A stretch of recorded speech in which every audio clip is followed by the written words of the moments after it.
Fa nitsidika ny ministra ny fitsarana sy ny mpitahiry tomokase-panjakana kosa ny consul général la France vaovao Etienne Léandre anisan'ny noresandro tony tatao anatin'izany fitsidihana izany moa ny makasika ireo raharaha-pitsarana mavoasaringotra ny teratany frantsay.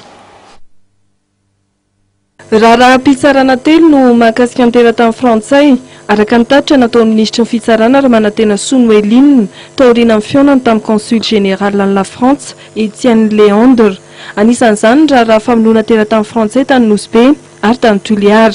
Ireo raharaha ireo dia anisan'ny noresahana tao anatin'ny dinga izay niarahan'ny ministra ny fitsarana sy ny consul général amin'ny frantsay vaovao. Tamin'ny maha consulage moa zany dia ny manaraka ny reny atotataratasynady ny teratany frantsay no tena ataony zany.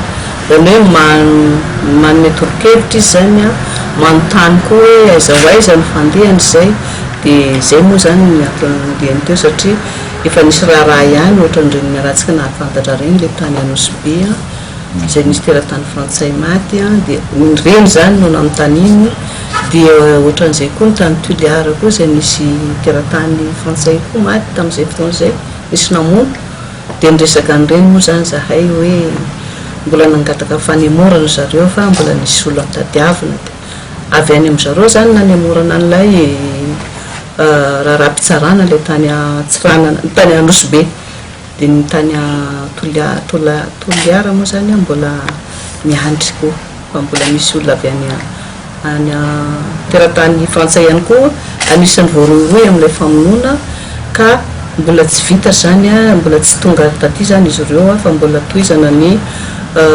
fikarohana azy eo mba ahafahana manao famotorana azy sy hitondrana azy eo anatrehan'ny fitsarana. Anisan'ny raharaha manahirana ny Eoropa amin'izao fotoana izao ny fisian'ny krizy amin'ny fandraisana mpifindra-monina. Misy fiantraikany amin'ny fanomezana visa Schengen ve ny fisian'ny krizy io. Raha nanontany ny mpanao gazety mikasika izany ny consul général la France dia ilaza amin'ny tenany fa tsy miantraika amin'ny fanomezana visa ny krizy mikasika amin'ny mpifindra-monina ny Eoropa. Il n'y a aucune raison que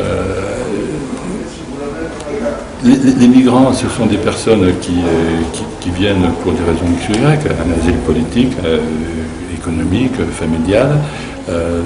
Les visas, c'est autre chose. C'est des personnes qui font appel au service de l'État français pour rentrer de manière légale dans l'espace Schengen.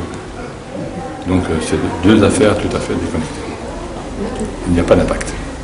Mariana fa vaovao ny consul général la France Etienne Léandre ary fitsidiana ampomba fanajana ny ministra fitsarana ny teny fanavohitra androany.